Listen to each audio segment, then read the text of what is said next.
and wash that thing off before you put it in your mouth. Greetings and salutations, and welcome to Hacker Slash. If you're joining us again, welcome back. That's surrender. That's love. If this is your first time listening, welcome to the party. We are a horror movie review podcast dedicated to telling you whether a movie is a hack, a total joke, a waste of time, or a slash. Totally killer, pun intended. We believe horror is for everyone, and as such, we're rating these movies with the perspective we've gained from our varying walks of life and the flavors of fear we fancy most. My name is Chris. I'm your friendly neighborhood slasher enthusiast. This week I'm joined by the Superfly Space Guy, Mac. You're going to have to try one. I don't want you leaving here thinking I'm a weirdo. The classic horror connoisseur, Sean. Come on, man, we've seen this movie. We don't make it out this bitch alive. You know this. And the paranormal paramour, Binks. Does anyone say anything smart on Twitter? This week we're checking out a film that delves into the risks and rewards of stepping outside your comfort zone in the search for something more. This week, we're discussing a film that explores the intricacies of modern dating and the potential dangers that come with taking a chance on someone. We all know the world of dating apps can be a tiresome place, which is why Noah decides to take a chance and give her number to a man she meets at a grocery store. As their connection deepens, she finds herself in a situation that quickly spirals out of control. As we dive into the complexities of chance encounters and the ever-evolving landscape of relationships, we're reminded that sometimes the most intriguing stories are those that stray from the well-trodden path. So, pause your dating profile, sit back, and get ready for a roller coaster of emotions, folks, because this week, we're talking about Fresh. Who's seen this one before? Okay, I got to say, for some reason, I thought I had never seen this one before, but once I put it on, I realized that I had definitely seen this one before, which is interesting because I now remember that I watched this with my wife a while back. This is really giving a deja vu to Alexis. You're really giving Alexis right now. I know. I kind of felt that as I was thinking about this. I was like, no way. I definitely saw this. I looked at the title. I read the synopsis, everything. I'm like, nope, never seen this. Popped it in. I was like, yep, definitely seen this. That's pretty foreboding. Seems ominous. No, I've definitely seen this movie. Actually, when it premiered on Hulu, I believe, I watched it immediately and was so happy to watch it again. Ugh. Can't wait for us to get into it. I remember seeing a teaser and a trailer, I think, for this when it was first coming out, but I never got around to watching it until now. I hadn't seen this movie before. Now, a bunch of people were raving about it. I think Paris watched this also when it came out. It was one of those that I intended to get to at some point. And, well, folks, hi, here. The moment is now. We've arrived at some point. And, going into this, I, for some reason, have a slight bias with Sebastian Stan. And I don't know why. I don't really have anything against him, but I do think he'd be an amazing Luke Skywalker. Give me post Return of the Jedi, pre The Force Awakens, just somewhere in that range. We don't need to make it digital. Sebastian Stan will probably be fine. But I haven't watched a lot of his stuff because I thought I read something scandalous a few years ago and thinking, oh, that guy seems pretty shitty. So I wasn't really prepared for what we were about to get from his performance in this one. But I was expecting it to be an alternative take on a Jeffrey Dahmer meets Ted Bundy meets American Psycho. I was kind of just expecting 50 Spooky Shades of Grey, to be honest. That was the vibe I was getting. 50 Spooky Shades of Grey. I love that. I think for me, there's really two completely different perspectives here because not remembering this movie, for some reason going into this watch, I read the synopsis and it doesn't really give you much, right? In fact, it kind of makes you feel like you're going to get some washed out basic baby formula of a suspenseful horror film. But once I remembered that I had watched this one before and remembering more details surrounding the plot, I'm actually expecting a more thoughtful horror film, something a bit more interesting than what I thought before. Yeah, and I think for me, it's rewatching this now as a single woman, I was a lot more aware of what I was walking into and just spent the whole time thinking, okay, can I catch the red flag? So that's kind of what I was expecting the whole time. The plot twist is out for me, right? So I'm like, all right, I'm still going to enjoy this, but am I really going to be triggered just an extra level and layer now that I'm single and having to watch this? So it was an interesting rewatch for sure. I can only imagine how different this could be, especially considering you probably were in a much different point in your life when you first watched this movie. But, we talked about Barbarian several episodes ago. And we talked about the book that inspired Barbarian, which was The Gift of Fear, which I fucking love. And this movie felt to me like what Barbarian, in a different way, what the writer of Barbarian was probably seeking to do in some way, which is to look at intuition and to explore what happens if we do or we do not acknowledge our own intuition. And I thought that was an interesting landscape for this movie. This felt like a more successful version of that because, I felt uncomfortable in some moments. I was not feeling particularly great. I laughed, though, a lot. I think this had a really interesting blend of making me feel different things. But most of all, I felt seen. Because Noah orders cherries the same way that I order pickles on a sandwich. Like, give me as many as you can possibly spare. You said that you felt seen, and here I am excited, like, man, that's literally what I wrote down, because I felt seen. But it's about cherries. And pickles. I actually hate cherries, but I just mean I appreciate the way that she ordered. There are other things in this movie that do seriously make me feel seen in different ways, but that was the chief among them. I had a good time watching this, despite how uncomfortable I felt.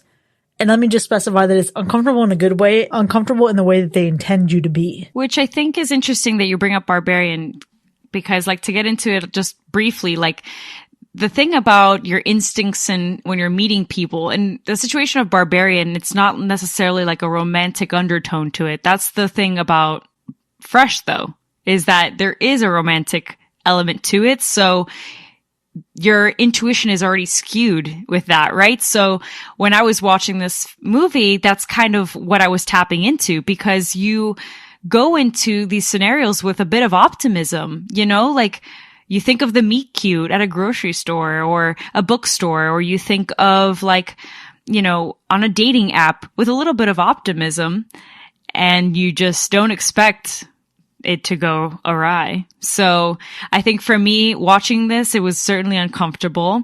My hair was like rising at certain things from how scary the circumstances were. But at the same time, I was laughing. I was like, man, my best friends would say some of this shit. You know, like, it was such a good time all around. I was all over the place emotionally, for sure. Yeah. What I felt in this, and you mentioned it earlier, Binks, was like when you said that you were looking for the warning signals or the red flags, right? And I immediately felt like I was picking up on all of those signals this time around. They felt a lot more obvious. And maybe they are too for others who are watching this for the first time. My wife said they were obvious to her on the first watch, but it wasn't for me. I didn't really catch all the subtle things that were said. So I don't know. That was the biggest feeling that I had, was I was just picking up, at least for that whole first half. I think watching this movie, there's a lot of moments where you go into this whole, like, hey, don't go in there, don't do this kind of mode. But really, I just had some, like, really strong guttural emotions that I was just, a good portion of the movie was aw, and then it gets to ew, and then it gets to oh at the very end, which was kind of nice that they had a differing in phases, because I think if we had just had an entire movie of the first third of the movie, it would have been probably pretty boring and ended up on Lifetime. And if it was just the second part of the movie, I would have barfed a couple times. And then if it was just the third part of the movie, it would just be an action movie or maybe a thriller. I don't know. So kind of somewhere in there. So I think they were able to really mesh it well so that you don't get just too used to everything. I agree with you. This movie does feel like three separate things, divided up even further into so many different layers, and then neatly arranged in different portions of the movie. And this gave me the same feeling that I had when I watched the reboot of Friday the 13th. And I won't spoil anything right now, but it is a very specific choice that is made to divide the storytelling in this movie that I absolutely was surprised by, but also adored. It was a great moment. I was also surprised how much humor there was in this. I was fucking laughing a bunch. There were puns galore. This is like Mac wrote this screenplay. That is interesting. It's a compliment. I'm curious to hear, like, your thoughts on that as you unpack that later on, because maybe it's just been a while since I've seen the remake for Friday the 13th. So maybe I'm not putting two and two together right now. But one of the biggest surprises for me is that, at least for me, you think you know what direction the movie is going in, and then you realize that it went that direction, but then it went to the left at the fork in the road, which felt much more different than I would expect for how this movie started. Far more sinister and disturbing, if you ask me. You really hit us with you think you know, but you have no idea. Have to agree, Sean. Like, the best part of this movie for me is the fact that it is so surprising at every turn. You think you're about to watch one thing, and then the title card hits, and then you're like, oh shit, we're making a quick left, and then it's a quick right, and you're like, where the hell am I? Where is this going? But in the best way. Because sometimes, obviously, you're watching a movie, you're like, I thought I signed up for one thing, and this is making like a turn that makes no sense. But the plot here makes sense. So I think that that was super surprising for sure. And adding a little bit of comedy to it, where it's not a typical horror comedy at all. It's not even, I believe, marketed that way. But you're going to get some good laughs. It's pretty meta for sure. Absolutely. I was also pleasantly surprised by how much I actually really enjoyed the cinematography and the sound design in this one. They were both on point for me. I don't know if surprised is the right word. I'll say I was shocked and a little bit appalled by some of the grossness we get. They went to an unusual length in showing us some realness when it comes to specifically anatomy and body parts. And it kind of caught me off guard. And I feel like we lingered for like a little bit too long, but also it still worked because I didn't look away. Okay. Well, the realness that you're referring to, well, what I understand to be the realness you're referring to, didn't really bother me at all. What did bother me are some of the extreme close-ups we get on mouths. It was really giving the 2006 Black Christmas in a way that I absolutely hate. It was jarring. And again, not like I hate as in this is a poor thing about this movie. No, it's exceptionally high quality. But God, I was just cringing inside. Would you say then that perhaps that is what made the movie frightening for you? Absolutely not. Nothing in this movie was frightening at all. But here's the thing. I think it's because as women, you come to expect these things. And these are the things that you grow up hearing, right? So it's not new, which again, it's like the audience are like, who is this movie for? Because it ain't me, bro. We know this. We all know this. However, I don't think that makes it less good. I think this is a movie that is suspenseful for sure. It will keep people guessing. Absolutely. If you don't watch these type of movies often. That's fair. Because I think to one extent, if you are like queasy and sensitive to certain things, like gore, truthfully, this will take you there. But as far as plot and overall the movie, yeah, it's not frightening because this is our day-to-day lives. Like this is what all of our, single friends warn us about all the time anyways. So, like I rewatched this movie and I was like, yeah, I knew this was, I knew this could be me. So great. Yay. Can't wait. So pumped. Okay, see, but it's that right there. Is the movie frightening? No, but this movie is going to make people afraid to go out and meet new people, to date, to do normal shit. It's frightening because you really never know, Yeah, you know what? You're right. I am so close to just hiding and just never meeting a single soul ever again and dying alone. We're your friends now. Introduce me to someone. All of us are your collective, person. We're anything you need us to be. I don't find it scary, but I did find it gross in many parts. And it doesn't even have to be like visually gross. They just use, I think, a combination of things that hit your senses that make you grossed out, like make you like not want to eat food in general, but specifically meat for a while you're watching this. And like, I'm sitting here watching this going, I think I could have falafel burgers. Like I can deal with that, for a little bit. I'll get used to it. But to me, that's not this fear. It's just like, like a Hannibal Lecter kind of moment where, yes, like I get the graphic is gross. The sounds are gross. The smells that are going into my brain just by watching everything feel gross. I'm not worried that this is going to happen to me or people I know, especially because I think some of the decisions that got us here were obviously just really bad decisions. And maybe that's what people do in real life. I don't know. These are not the decisions I or anyone I know would make that would land us here, but I'm sure somebody does. But to me, that takes us out a little bit. That's that whole don't go in there kind of a moment. It's a horror movie. They gotta go in there. Otherwise there'd be no story, but I'm not worried about it. Yeah. Let me tell you though, that I think when you're considering that element of it, Mac, as you were speaking, I was just thinking about how many other movies we've seen this kind of thing from. And I'm not here to diminish the quality of the movie, but I will say that it's not going to be like, it's not one of those movies it's unlike anything you've ever seen, right? Like I've seen so many different parts of this movie splintered off into separate movies, but maybe this is because I watch a lot of the things that I do in terms of true crime, serial killers, etc. That may just be my problem. And maybe if you're not someone who watches a lot of spooky movies or spooky things, and you're relatively new to horror, this can be like, wow, this is some fresh shit, no pun intended.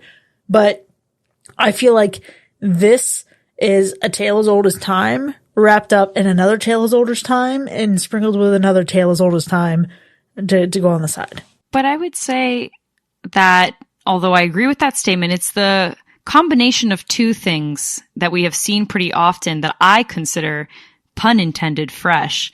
So I don't know. I agree that it's not necessarily the most original movie. I guess I just didn't expect both of those themes combined. That's interesting. So again, let me just specify that in consideration of that, it doesn't have to be original to still be effective and to take those two themes that you're referring to and nail it. Okay. Because I think, I can't wait for us to get into the spoiler zone, because there's like one kind of like symbolic element to these themes that I think is kind of like really quirky and fun, that to me makes it like, all right, how have we never really seen this combo before, considering a phrase that's usually said about women? So I don't know. It's pretty interesting, but okay.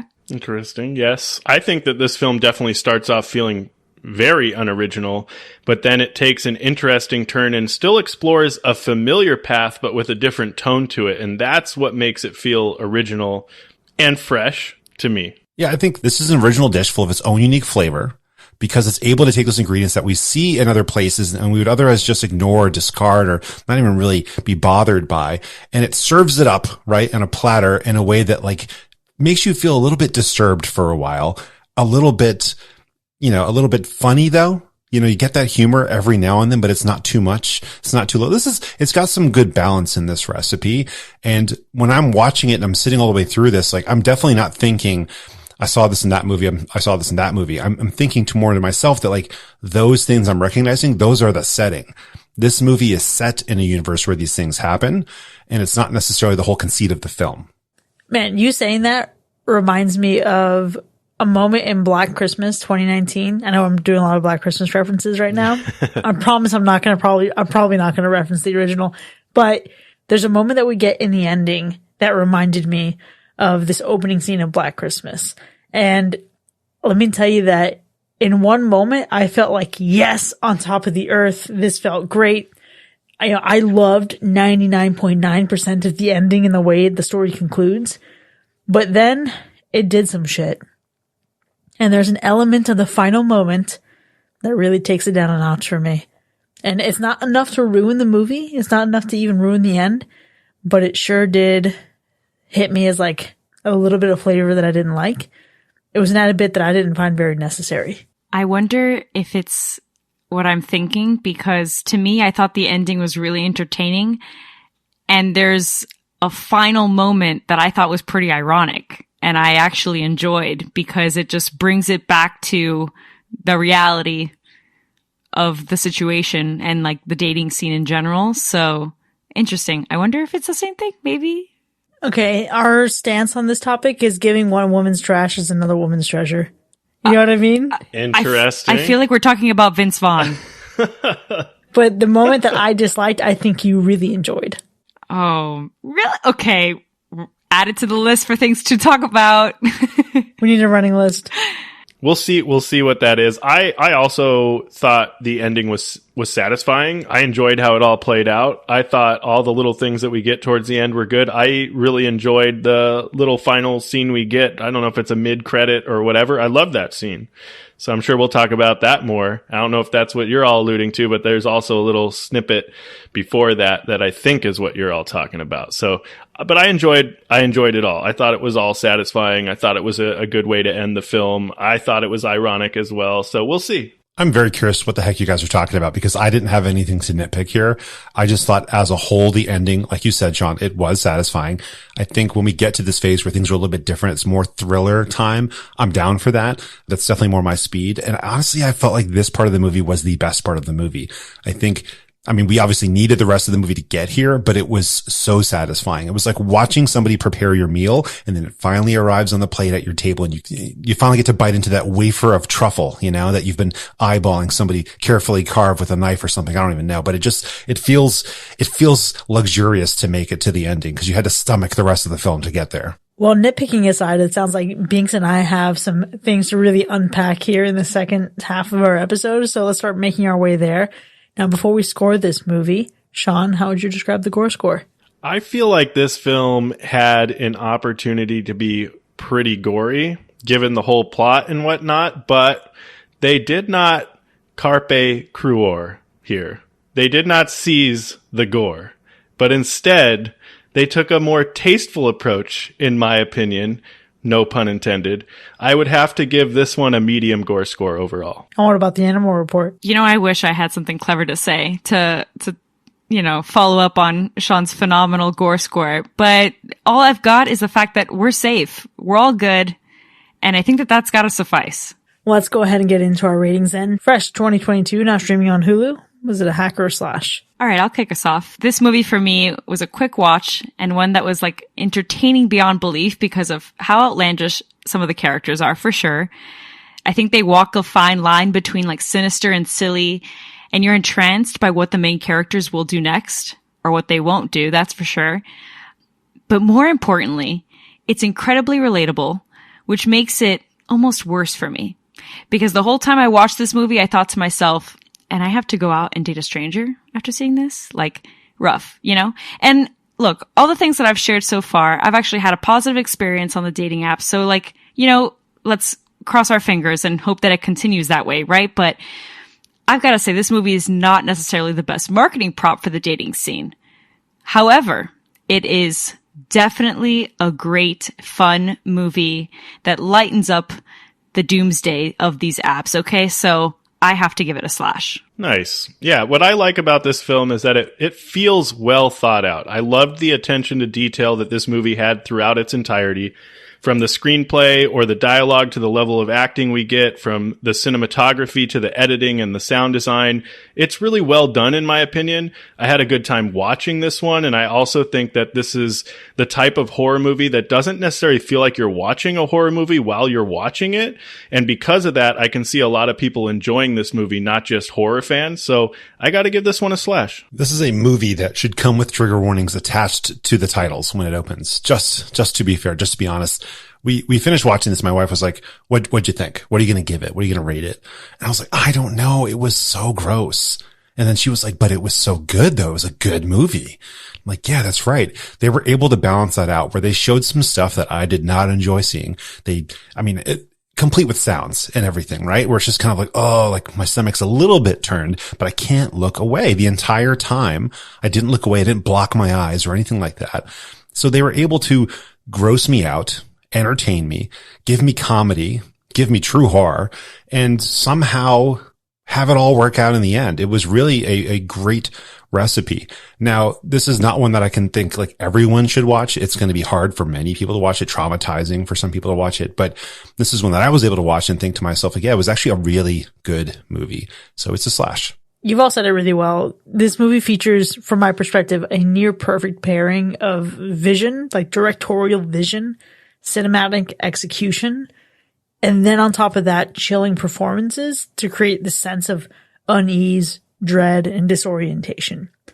It really does put the horrors of dating front and center in a way that's both uncomfortable and engrossing, like a train wreck or a car wreck you can't help but look away from, which I think is a testament to the incredible talent of the filmmakers and cast. And listen, I wasn't thirsting for Sebastian Stan like so many folks in our watch party were a few weeks ago, but his performance was particularly impressive, and his character gave me serious Zac Efron as Ted Bundy vibes. And enough so that I want to see him do even more of this. I think I'm more of a Sebastian Stan fan now after seeing this. And the humor in this movie was surprisingly well done. It wasn't overdone, but it did help to cut through the tension of the story and add some levity to the darker moments. And it was a nice touch that added a lot of depth and really thoughtfulness to the overall tone of the film. And while I didn't find anything in the movie particularly surprising or even particularly frightening, I completely see how folks who love suspenseful movies would fall in love with this. So of course it's a slash. And with that, Fresh 2022 has earned a Universal Slash. Now you can find this movie streaming now on Hulu, so go check it out, then join us in the second half so we can really debate some shit together. We'll see you in a bit.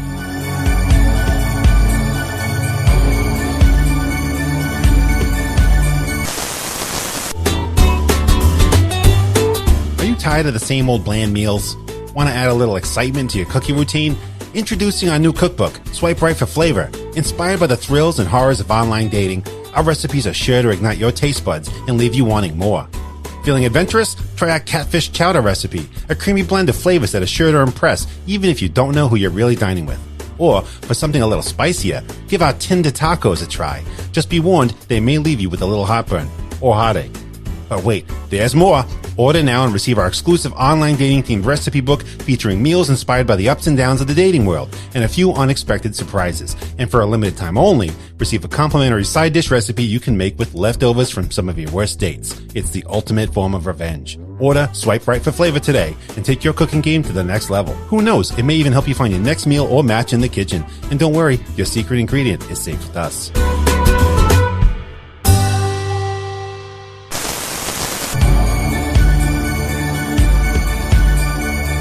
Welcome back, folks. You are now entering the spoiler zone for Fresh from 2022, which has earned a Universal Slash. We have lots to unwrap here, but before we get into the specifics of our ratings, let's go through the kills. Well, we sure don't get a lot of kills in this one. There are really only 3 actual kills in this movie. One that is heavily implied, and then we have the other 2. But we know that we see other victims, or at least what's left of them, in that meat locker. All of the different frozen limbs that had name tags on them. Plus, we see that painting that opens up into that strange cubby full of the victim's belongings. And I believe there's like 24 cubbies, if I counted correctly, all of which are full. So we can at the very least confirm 24 other deaths that happened prior to this timeline. And I'm not going to talk about my favorite kill just yet, because there really is only 3 that we see in the film. And one is just, like I said, really implied. So I got to ask all of you. What were your favorite kills? Okay, I'm going to fire off real quick because this is the moment that reminded me of the 2019 Black Christmas, and it's Anne's kill. And it's the fact that Anne is stabbed in the neck with keys. Then her face gets beaten with a shovel. That's great. But it's the key thing for me. That's great. Because you look at this, right? Keys are so often wielded by women in a parking lot, on the street. It is just kind of like the last defense. And you so often see keys weave through the knuckles as a defense mechanism against predatory men. That is what, like, generally you would see. Like in Black Christmas 2019, there's a woman walking down a street. There's a guy walking behind her. She grabs her keys. Earlier in this movie, Noah grabs her keys and takes it just like that. So to see this ultimately used not on Steve, but on his wife, right? I think it's just really interesting because it's not about they're just being predatory men. There are also those who enable them. And in this case, it was Anne.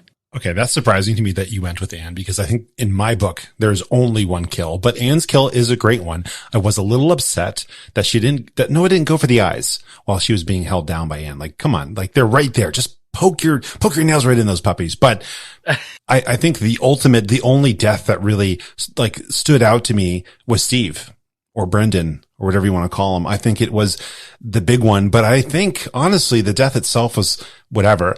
The moments leading up to it, the other damage that he took, we got to talk about that. We got to talk about, the animal report here was not clear. Okay.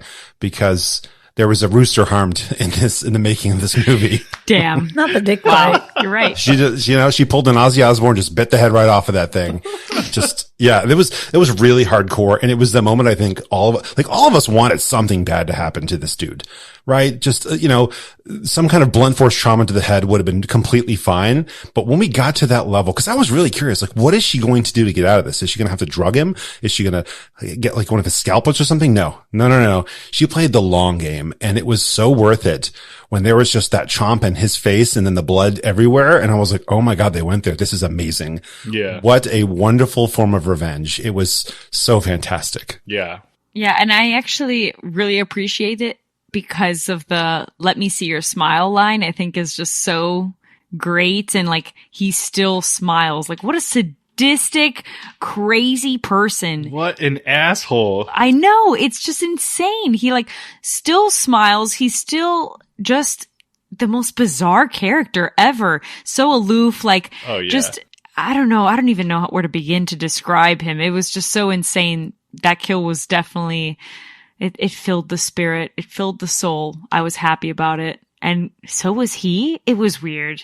Yeah. The audacity on that man. Literally. That stupid smirk. He deserved it. Yeah. What I thought was also intense, like, yes, Mac, crazy. That was a wild turn of events, and then the smirk or the smile and all of that. But even just the shot to his face, like, normally you get that scene and someone's standing over and they shoot the person in the face, but it cuts away. Like, this one, like, stayed there and it showed you the hole in his face. Like, it was abrupt. Like, it was intense. The whole thing was intense. It caught me a little off guard, but at the same time, I'm kind of a little bit used to it right now because I've been trying to catch up on The Walking Dead, like one episode at a time every other week.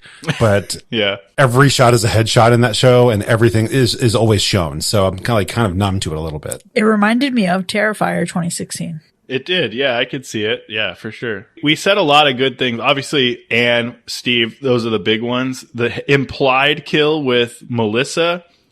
I mean, really think about it. Melissa really had it the worst. Like, she was slowly dissected limb by limb, organ by fucking organ, until she was inevitably most likely dead. And to think that, like, I think it was her leg, or it might have been another one. Who knows at this point? That was kind of sliced, like if it was prosciutto while this guy was cooking. Yep. What the fuck? Nice cut of cured leg. However, I do want to say the cured leg and the prosciutto thing, my next thought instantly was like, what cheese pairs well? I have a proposal. Let's all go to Lagniappe and have a little charcuterie board while we unpack this movie. Sounds like a great idea. Oh, man. I have so many logistical questions for eating people like this. Listen, between eating prosciutto and meatballs, like, this is a tough one. This is a tough one to swallow right now. I just want to know, like, how big of an issue, because if he's taking pieces at a time, there's going to be massive issues with, like, their immune systems going haywire afterwards. So there's got to be something going wrong with that meat, as he calls it. Yeah, well, that's for sure. That's a full-on given. I like how you brought up all the other kills that were obviously, like, maybe not, but clearly, because all those other women obviously were sauteed and served. So, yikes. It's a lot. While I loved how the gore actually looked, the curing of the meat, so to speak, while I thought that was fascinating, there is just so much to appreciate in this movie visually. The composition of the shots. You know, there's a moment in the bar where he's blurred in the foreground and she's in focus in the background, partial cuts of their faces. There's a shot at one moment of his reflection in her eyes that is just really jarring. Ah, yes. But my absolute favorite choice that they made was what they did with the opening credits and making it a solid forever into the fucking movie, separating the thirds of this story. It really, like, dissected this shit as if it were actually meat. You know, I had a feeling that I needed to restrain myself from making that comment earlier, and it was because it was that. Wow, good to know. Same wavelength. That is the Friday the 13th moment. That is the Friday 13th moment. I knew it. I had a feeling, and then I was like, maybe, but then not. Okay.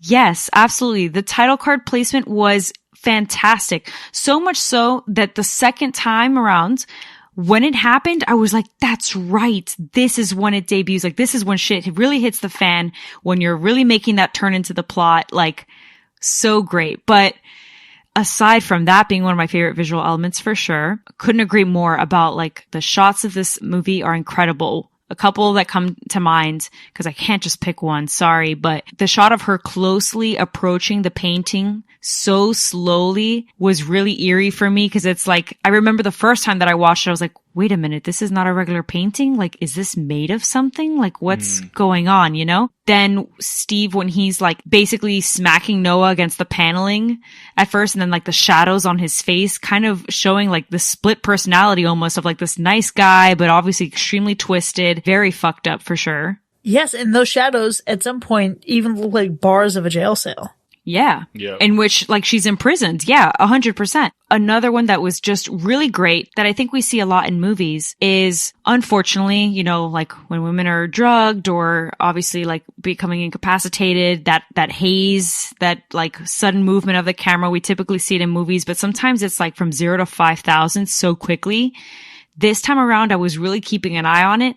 It's so fucking subtle. Like, it's such a slow build where you start to realize, wait, things really aren't being so clear. Like, she really is being drugged way sooner than you realize. Like, almost at the start of that scene, when she takes that first sip, it already starts the blurring of the camera. Like, super cool. Very, very different. I agree. So first, the painting in the living room or whatever, for sure. I think it is a real painting called Fallen Leaves, I believe, but it reminded me, to your point, like of human flesh for some reason, and maybe that's the point. And I also, Chris, I enjoyed that shot where you see the reflection of Steve in Noah's eye when she's on the surgery table. But yeah, just the cinematography work and the choice of camera placement throughout the film, like especially that first dinner scene where Steve and Noah, where he's preparing her that first like meal of human flesh or whatever, and just the way they filmed some of those shots of the meat, like the fucking meatball, it was beautifully disgusting. And the sound design that's involved in these scenes as well, it made it worse in a good way. All of the noises of squishing and chewing and crunching and whatnot, it was just so well done. And the lighting too, the lighting throughout the film was done so well. There was another aspect I think that was done really well, and that was the set design here. It was amazing. Everything, like, when we get to his death cellar, everything looks very, very luxury, very expensive. All the wall treatments look like they were just literally, this guy must have spent like $5 million in this house or something, because we've got stone on the walls, right? The floors look amazing. But even when we go back to the beginning of the movie, when we have that shot of them standing outside of the restaurant, and it's a nice, perfect medium shot. And it's like they're in the center of the frame and everything. It's really great, but you can see the restaurant behind them. And it looks like that's got to be an actual restaurant. They just filmed at an actual restaurant. It's not a set. I don't know if it was or not, but I love that feeling of being in the real world, starting out there. Then we go into their homes a little bit, or at least her home a little bit. And you get that feeling of like she lives in this place. It's not as clean and as perfect as his kill shelter later on, but it's like this is her place. It's a real life human. And when we get to his, it's so sterile. Everything is perfect. Everything is like you would expect a very high-end doctor to keep their home. You know, it's too much. It's really a museum more than it is a home. And I guess that kind of makes sense for what he's got going on there, because it's kind of a museum to all of these people, you know, that he's killed. But everything about the set was impeccable.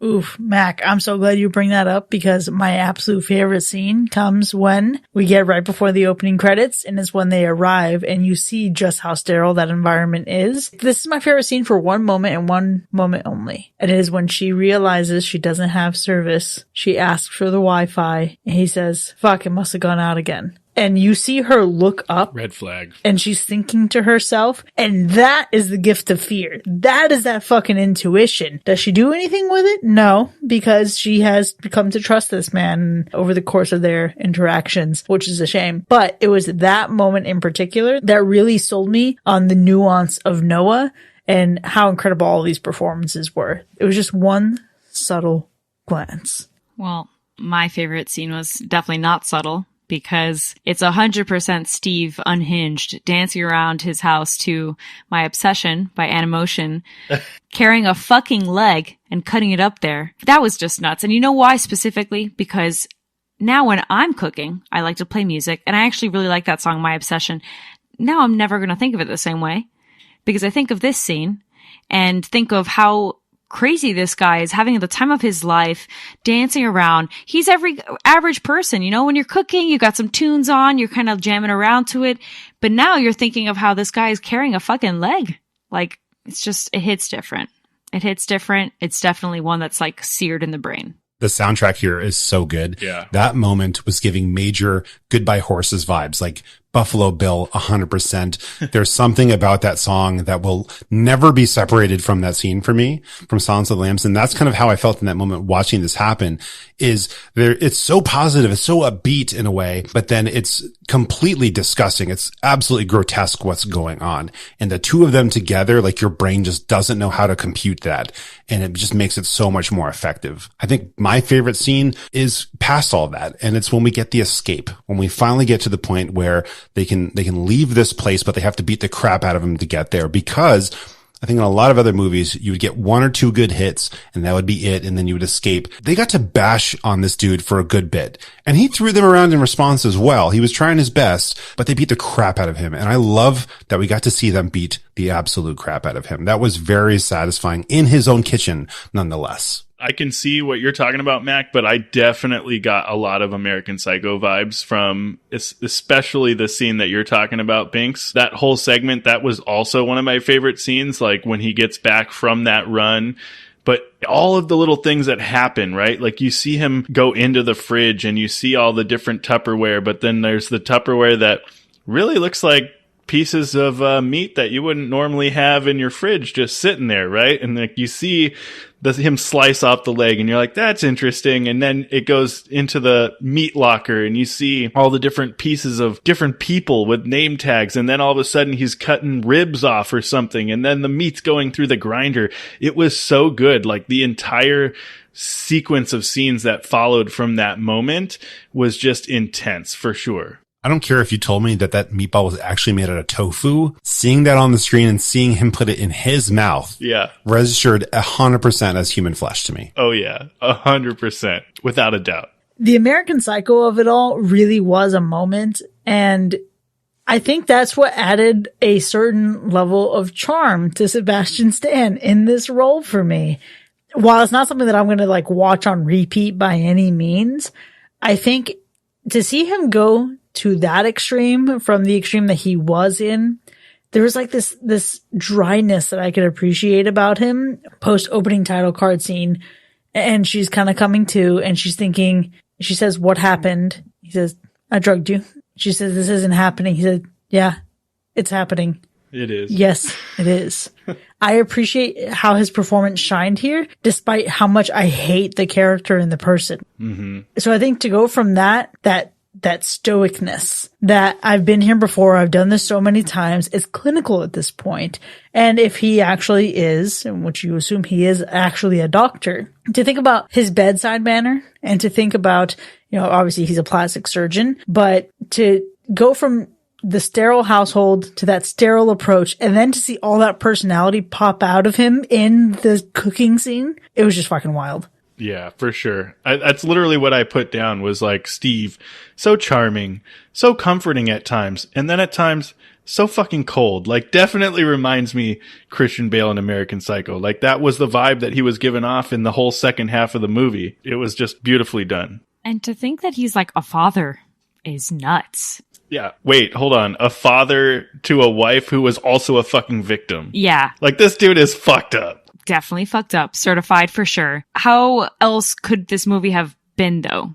You know what I mean? Like you needed to also approach this in the way that the main character needed to have that nice guy charisma for it to really land. Because if he had been just slightly like too cold when he was talking to Noah, or like, in that whole dating scenario, the first half of the movie, we would have never bought in, and neither would Noah, right? So you needed to have a little bit of that charisma and charm and nice guy, but that's what makes it even crazier because he can go from 0 to 5,000. Absolutely. And while we're talking about him being a father and a husband, right? Let's talk about Anne, right? Because you learn that she's in on it. But then she goes into the shower and you realize that she was one of the victims, and this movie just got a whole lot heavier for sure. Like that was a moment thinking back on it that I was like, oh shit, she's not just in on it. Like she was fucking in it. And then it goes to a scene of him running. Like your wife was clearly a victim of you and is struggling to even shower. And you are just having the time of your life jogging. Like, What is happening? It's wild though, because I think it shows also how deep his manipulation runs. Oh, yeah. How intense it can be when, hey, you think about the situation that she was in, much like Noah, much like Melissa, much like Hope, much like even Molly would have been pretty soon. What do you have to do to survive? What are the choices that you have to make? Okay, what does it mean to put up a fight? What does fighting look like? But then what does survival look like? What does adapting look like? And I think there comes a point where her entire being hinged upon, okay, I have to survive. I have to adapt. But where did the line stop?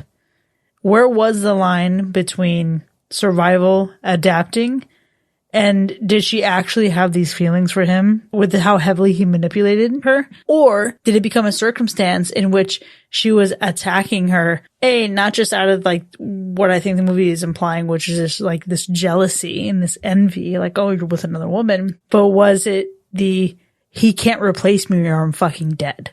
If he likes and loves another woman, he has no use for me. He'll just cut me up again. So was this a play for her survival or was it a play of envy? So I think it's interesting. You know what? You bring up a very good point. I think of the ending though, and what she does. And after he dies, it's not like she's like, okay, I'm free. You know, like that's it. No, she literally has some people help out and still pursues these women. Like at that point, you would think if he's gone, then I'm free regardless. I don't need to worry about if I'm replaced and he's going to get rid of me. And she's still, you know what I'm saying? I think it was a matter of, well, this was a source of me being able to sustain this life that I want. Like, yeah, I'm a victim. However, I have a husband that provides me this nice house and I have 2 kids and things at the end of the day are working out like happy, hunky dory, you know? Yeah. But is there then the reality that, okay, he's gone, that life is gone, but also if these women get away, I'm going to prison for my culpability in this situation. Yep. That's what I took away from that moment is she has to clean up the mess because she's in on it, because she's part of it and she would absolutely go to prison. At that point, that goes back to your whole bit about like surviving. That's survivor instinct. She did what she had to do to survive being in that scenario, imprisoned by Steve, and now has to survive, being imprisoned by the system for, being an accomplice for all these murders. And cannibalism, because she also ate them. Has to survive accountability. It's so crazy. Wow. Oh, man. Now I just thought of these kids are probably eating that shit too, man. They had it in the fridge. Oh, you're right. Oh, wow. That's nuts. Man. Ugh. I'm telling you. But, one thing that I was thinking about, I was like, oh, should I say it out loud? Should I not? It's kind of lightening the whole mood. But so would we then say that Anne was stigmatized?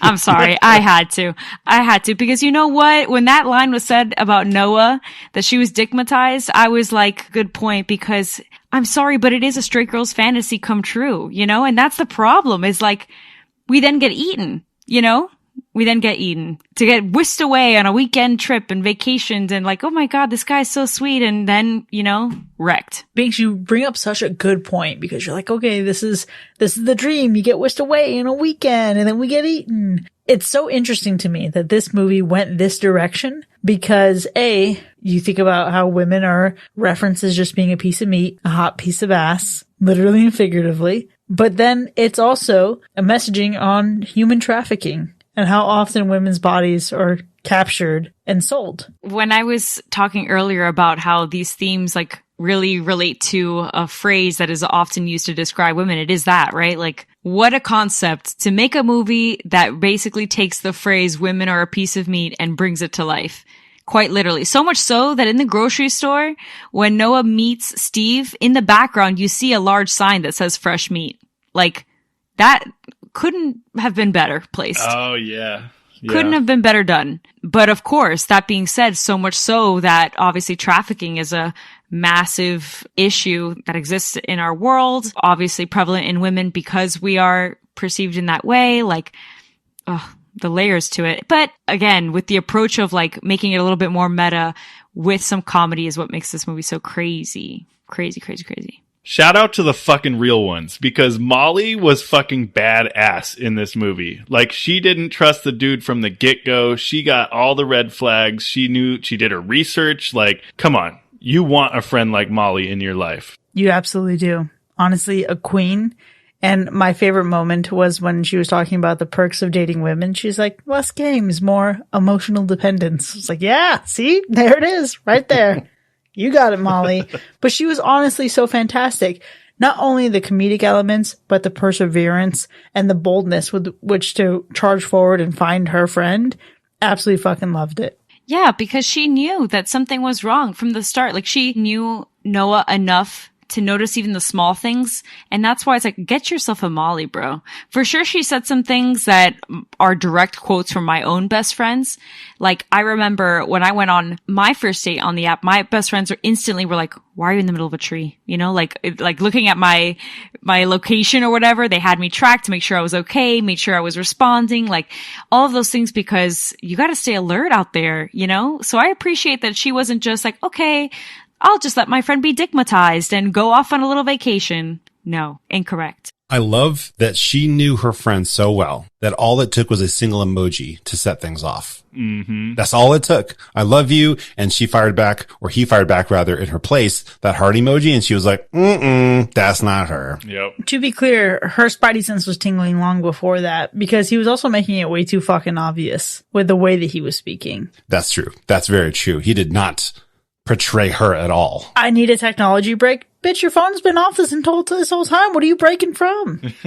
Oh, that's true, though. Should have turned Do Not Disturb on. Yeah. See, notifications have been silenced. That's when you would know it's actually me. No, but even maybe it's just me, but my best friends are like, I'm sorry, am I on Do Not Disturb right now? Like, they need to be on like the feature where no matter what, you can get through. You can be contacted. At least that's how they are with me, and like vice versa, because if something happens, like I don't want to be hit with a Do Not Disturb. It's like, deliver anyway, keep going. Until you better find out, you better figure it out. Notify anyways. Yeah, notify anyway, because we are not having that. Fuck your Do Not Disturb. Yeah, are you kidding me? Like, Do Not Disturb when you're on a weekend trip with some guy that you met a few weeks ago? I don't know about all that. And also, for as good as Molly was, I also appreciated the voice from the other room, Penny. She had one quote in particular that really sold me on her, and that was, "It's not our fault, Noah. It's always theirs." Ooh, I know that we're here for Noah. I know that we're here for Molly, but I was so fucking thrilled to see her rescued and to actually get to see her face and associate the face with that voice. And I was really scared that she was going to be a lot worse off. Yeah.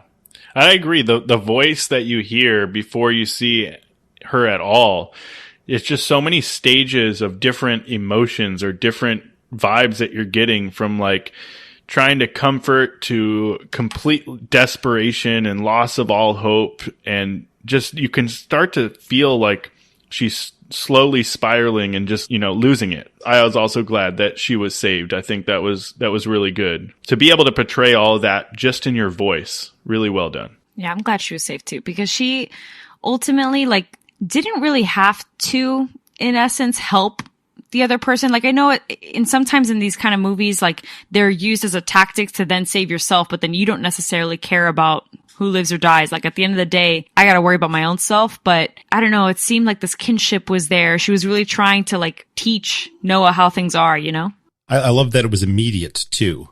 Like, immediately you're one of us, and she's going to reach out to her and try to fill her in on some of the info about how to survive around there. I also think having that magazine with a little writing from a former victim, obviously very helpful, but it's that same mentality of all the women that were there, where it's like, we got to try to take care of each other. And I think the power of that camaraderie and the solidarity, the absolute refusal to die, the refusal to quit, the persistence to survive is exactly why the last moment of this movie is so terrible to me. And I think it's meant to be lighthearted and tongue-in-cheek. But when Chad hits her up one last time, I absolutely fucking hated it. Because in my mind, some people might look at that and say, you're better off with the safety of Chad. At least Chad isn't a cannibal. I don't think any wise person would, but I do feel that there's that hanging subtle implication. Not on the part of the filmmaker, but an oversight. I mean, the answer is right there all along. Molly. Molly's what's up. Obviously. It was a silly part of the movie. I don't know if it was the worst part of the movie, but I think it was one of the most realistic parts of the movie. And that is truly sad. People will be going through some really messed up stuff and get hit with those kind of text messages out of left field. Yeah. Absolutely. That's what I was going to say. I don't necessarily know if it's like, oh, you're better off with Chad. No, it's that's the reality. The reality is that there are going to be nice guys that turn out to be actually very fucking shitty. And then there are shitty guys that are just shitty. Period. You know what that actually reminds me of now that we're just talking through it? It reminds me of Razor Ramon. Because Razor Ramon says, hard work pays off, bad times don't last, but bad guys do. Wow. It is sad though. I think I'll go with you on a different kind of ship here into the storm. That it's not necessarily the worst part of the movie, but it was an unnecessary addition to the ending. Absolutely. And kind of takes you out of the mood that you're in leading up to that point, because you have this feeling of revenge, of victory, of survival, of making it through. And then it's like slap with silliness. Don't forget, Chad is always there. Yeah. Well, see, I didn't dislike it at all. Like, I thought, did it need to be there? I don't know. Like, I don't know that the movie would have been unsuccessful if it wasn't there, but I thought it was really effective in the way that it takes you through the ending and you're like, okay, it's finally over. Like, okay, they got out, right? They got out. And then you see that text and you're like, oh man, there's still horrors out there. And it's not necessarily somebody eating you, but it's these fucking douchebags that are out there using you, right? Like the horrors of dating. It's like, it ain't over. Like, you still got to face this bullshit. It's the one clever part here, right? It's the dog piss that resurrects Freddy in the next Nightmare on Elm Street movie. It is the killer's coming back. It is the you fail to double tap because it's not going to end. It's the resurgence of another villain, but still, I'm just not a fan. I said this at the beginning. I think maybe when we started recording, like, to our listeners, right, our patrons, I said, fuck boys are everywhere. And that last moment is what reminded me and everyone else about that. It's like you said, Sean, the horrors aren't over. And ultimately, you know, this whole dating scenario that she went through didn't pan out the way that she thought. And so now she's going to have to get back out there and entertain not just one Chad, but many, until she finds someone who actually won't eat her after some lovely dates. I'm going to choose a worst part of the movie. Actually, I have three worst parts of the movie, but one of them kind of echoes the sentiment. And I'll fire that one off first. And that is the unsolicited dick pic. It's reality 1,000,000,000%, but it's also like, wow, y'all went ahead and did that on screen. Kind of surprised by that. Kind of in all that you could. Number two would be probably all of the shots, the lingering shots of body parts as we're turning them into food. Something in my brain just doesn't appreciate that. Really, though, I think the mutilated booty is what did it for me. Even though it's like a 2-second clip of them dropping it into the tray, that was like way too much for me. And then, of course, Sebastian Stan chewing. Didn't need 27 shots of that. It's bad enough you can't trust dating apps, right? But not even meeting people in the wild anymore, like at a grocery store, nonetheless, right? That's the worst part right there. And it's really just saying it's all bad out there. But in all seriousness, like in the movie, if we're trying to dissect the movie, I think maybe for me, the fact that we didn't get to see more effects and more of the gore, like I think it was subtle and what they did was really, really well done. But I think getting to see a little bit more, maybe just the surgery work in action might have been really effective, would have been really good. Like, I mean, that would have brought it over the top to more of like a Hostel or a Tourist type thing. But you know, I think they could have still held back a little bit and showed some of that, you know? You know, that's such a good point. I don't have that as my worst part, but I would agree. Like, I could do for a little bit more of surgery action. I think it would really kind of create that intense separation between the comedic nature of this film every now and then and the way that Steve is to the extremism of what's happening, right? Because it's already pretty extreme, but it would have just really pushed that disparity between the two. So I think I could have done with that, which is crazy because I think as a part of being, you know, in this podcast at this point, like now I'm getting more into gore than I ever thought I would. So crazy coming from me. So that's like my technical worst part. So I'm there with you, Sean. Now the non-technical part I've said ad nauseum and I'll say it again. Like, you know, I'm the single one of the four of us, right? So I'm just like out here swimming on my own. And I think of this like movie on a more, in a more serious note, like, I think I've always struggled a little bit of the fact that in the past, I've dated like my friends, and I think the meet cutes of that was always very glamorized. Oh my God, you like dated your high school best friend or whatever. And like everyone thinks that's adorable. And so something about the glamorization of that, of like how you meet someone and how you end up together is so much pressure that at this point going into dating, it's like if the love of my life isn't, oh my God, at a bookstore or, walking down the street, or if we didn't hit it off in the first date after a dating app, like it just seems like it's doomed for me. And so that's kind of what this movie like kind of did in a way. It's like, you know what? That I guess idea that the love of your life is going to be in this cute scenario also turns out to be very wrong and extreme for you. So it's like, great. Now, how do you meet someone? Like you were saying, Sean, right? Like, how do you meet someone and in full confidence feel like things are going to be okay and go great and maybe they'll turn out to be something? And maybe that's just my anxiety speaking just a bit, right? And the fact that like I'm new to this world a bit, but it's not a worse part, right? Because it's just the point of the movie. But I think it's just like the worst part of my life right now. Okay. So I'd like to file a petition and make a motion. I make a motion to hereby ditch, disregard, reject the idea of meet cutes between people you're dating and appreciate meet cutes from your friends. Yeah, which is true because we have a meet cute as friends, right? So like we for sure do. And then obviously also with, Mac and Sean. So like, that's awesome. I like that energy. I think it's just a lot of pressure when it comes to the dating world of how you meet someone and how that goes about.